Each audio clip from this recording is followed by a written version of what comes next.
when I turned 18, I couldn't wait to get in service. As a matter of fact, I wasn't 18, I was 17. I didn't think I'd ever get my daddy to sign for me, even to go in the Merchant Marines. We broke down out in the middle of the Pacific. What I mean broke down, we lost the rudder. And all we could do was just go in circles. You couldn't steer it. So we tried everything under the sun. It was only, I think, about 45 of us aboard this freighter. There wasn't too many people on there.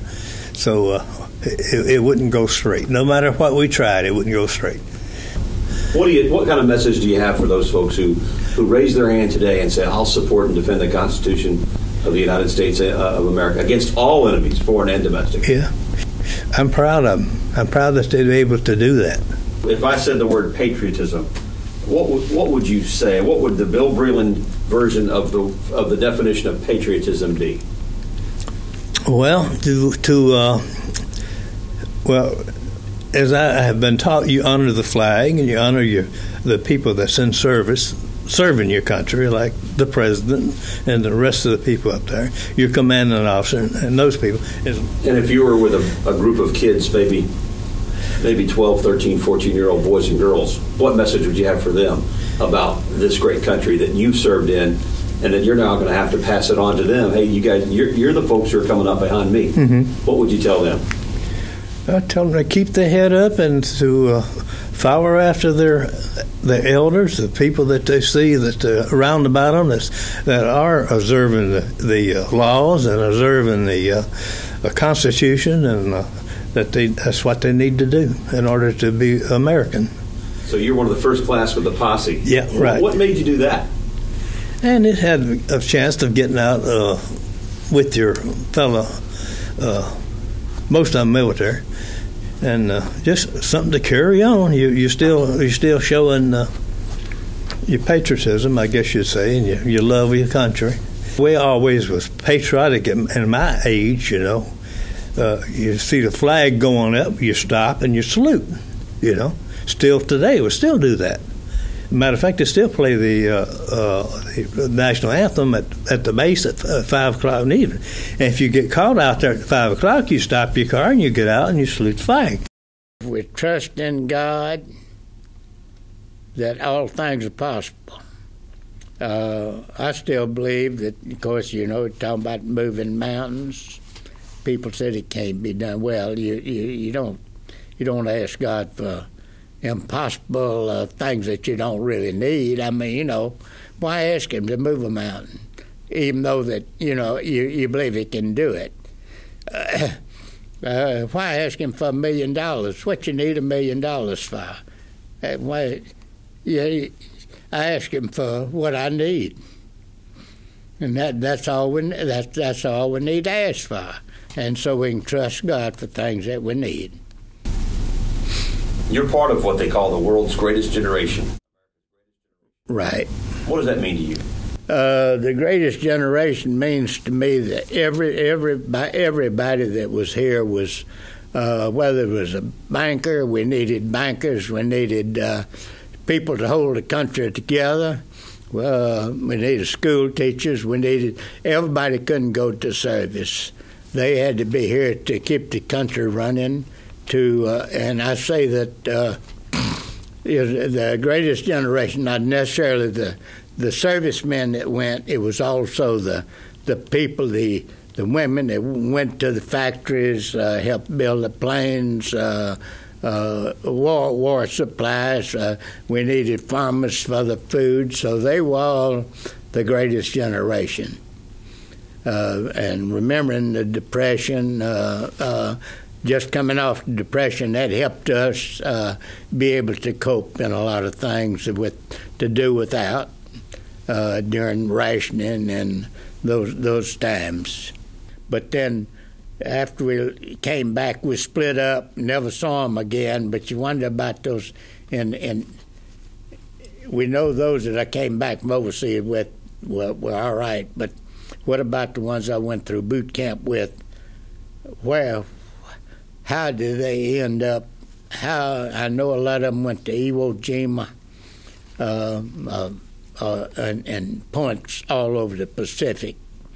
And I often wonder about that now how they gave their lives. A lot of them probably maybe still living, but then I know that a lot of them have lost their lives, and it's I don't know, in God we trust. We've got to put our trust in something. That's like when we go down the highway at 70 miles an hour, we trust that those tires we're driving on are good tires. We would go from one island to another. They'd fly us from one island to another. Guadalcanal, Fiji Islands, just all over the Pacific, working on airplanes and such as that. Wasn't a bad job.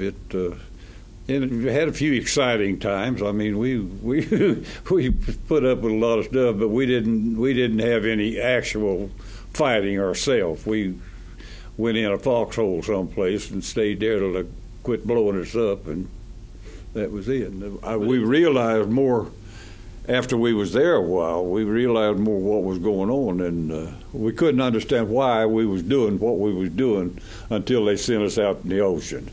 And we got out there and seen a bunch of planes setting up with bullet holes in them and things like that, and we could understand then what we was doing. It was just a good thing. We'd get on an island and we'd hear the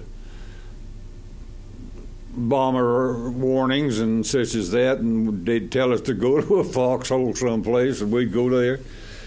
And didn't realize just how bad it was until we'd get out and see what had done happened, after we'd been in there. So, but the people we had a real good group of people. I mean, they all were working good together. It's real good. One of them told me, "Why don't you join the sheriff's posse?" I said, "Well, I hadn't thought about it," but I went by and talked to Don Burling. He was there at the time. And he told me he'd like to have me. So I went back home and sat around and fussed with the girls and decided, well, I'd just as well go join the sheriff's office. And I did that, and I've enjoyed that, every bit of it. I've met a lot of nice folks out there, and it's just been real good. I didn't realize how important the posse was until I meet people on the street, and if I'm in uniform, ladies will come up and hug my neck and say they sure do thank me, and men come up and shake your hand and tell you how much they appreciate you and doing a good job and all that. It's just really something. I was sent down to Fort Polk, and they tried to fit us in uniforms. They didn't have one small enough for my waist.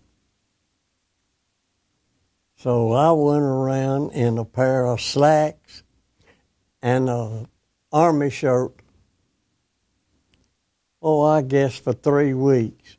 And I had tailor-made pants for me to wear.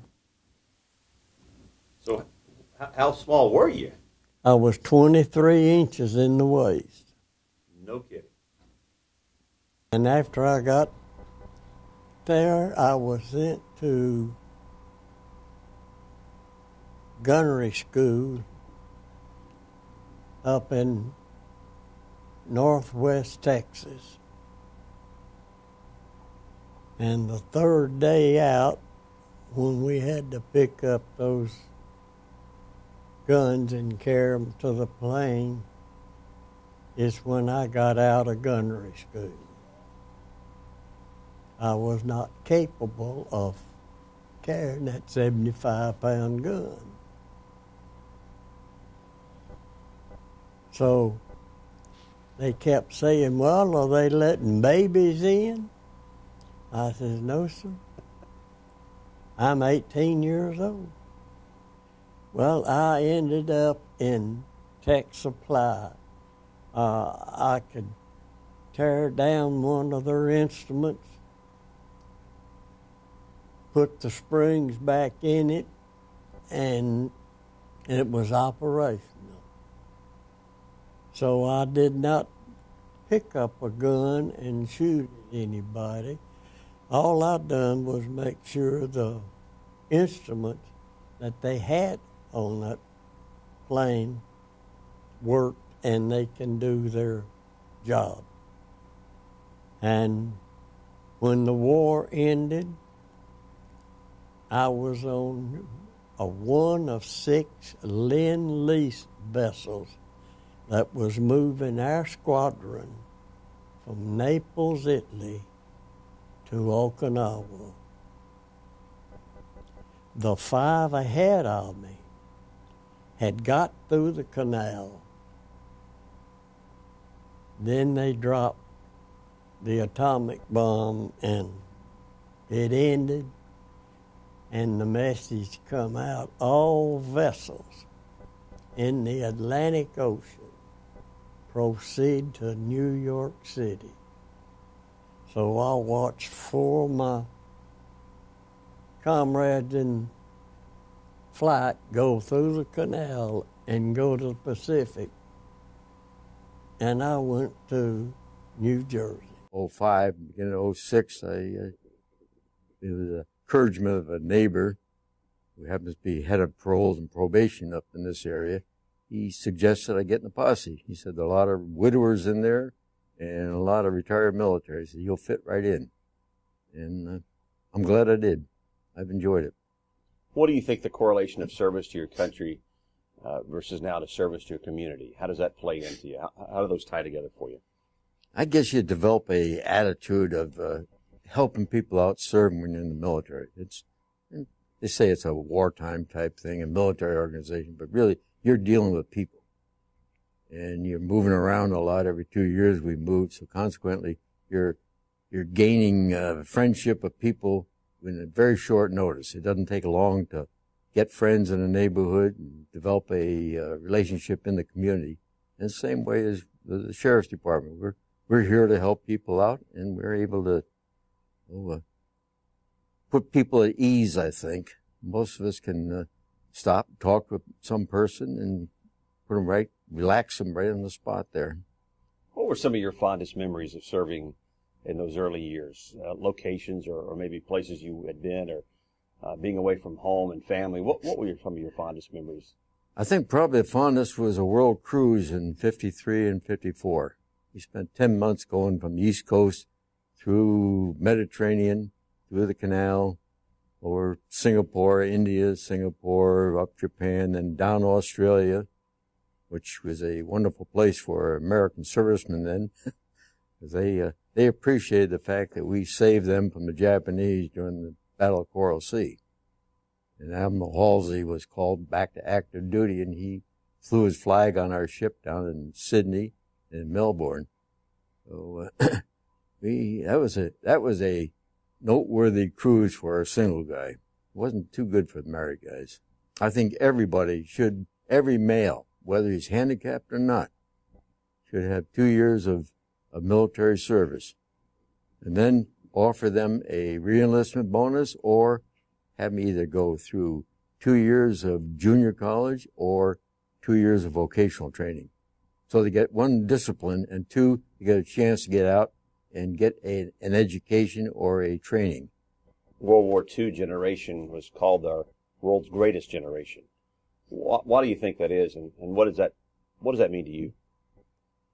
It means that the country rose from a more or less a run-of-the-mill type democracy or republic, and they elevated to the strongest and the greatest country in the world. Whereas the people wanted to come to this country. I mean, they not only the people that came during the 20s and the 30s for the industrial jobs, but now people wanted to come to this country. And I think I'm in complete agreement. It was the greatest time of this. And I graduated and was a fighter pilot. And then they sent me to gunnery at Nellis. And after I finished that, it was to Korea. Well, I wanted to fly 86s like everybody else, but they needed some other people to do the dirty work. So I became a fighter bomber pilot and flew F-84s for 100 missions. And I went through some tough and close calls. I've had anti-aircraft fire to explode near enough to me, my airplane, that I could hear the explosion, but I never got hit. In 100 missions, I never got even a .30 caliber hole in my airplane. And I thank God for that, because certainly my guardian angels were watching over me, because sometimes we'd go on a mission and we'd be down on the dirt doing bombing and napalm and strafing, and the 86s were supposed to be up here protecting us from the MiG. At times there were MiGs, 86s, 84s, and just a big gaggle going on. And I got damage on one MiG in 100 missions. One day I was down here doing something, and this MiG made a pass on me, and he overshot me. And when he did, I just pulled up on him and started peppering him. Well, I hit him in the tail, and after a few rounds hit him, I guess, he went straight up. And they were going to make a tanker pilot out of me, flying gas stations. So I took one flight in a KC-97, and it had 4 reciprocating engines instead of jets that I had been flying. And I took one flight in that thing, and I said, this is not for me. But anyway, on that first flight, I could barely get my right hand around those 4 throttles. And when I did, I just crammed them as far as they go. And then I sat there and watched them coming back at me. I whopped them forward again. And the flight engineer, who was sitting over there to my right and slightly behind me, yelled, "You're going to overboost the engine." I looked at him, I said, "Friend, when I take off in an airplane, I want all the power there is." What would you tell the youngsters today? Well, like he said, don't expect someone to give you something. Realize that anything that you have, anything that you accomplish in this world, you're going to have to get out there and sweat and drub and work for it. Because God honors work. He says it's honorable. Every man ought to earn his bread through the sweat of his brow.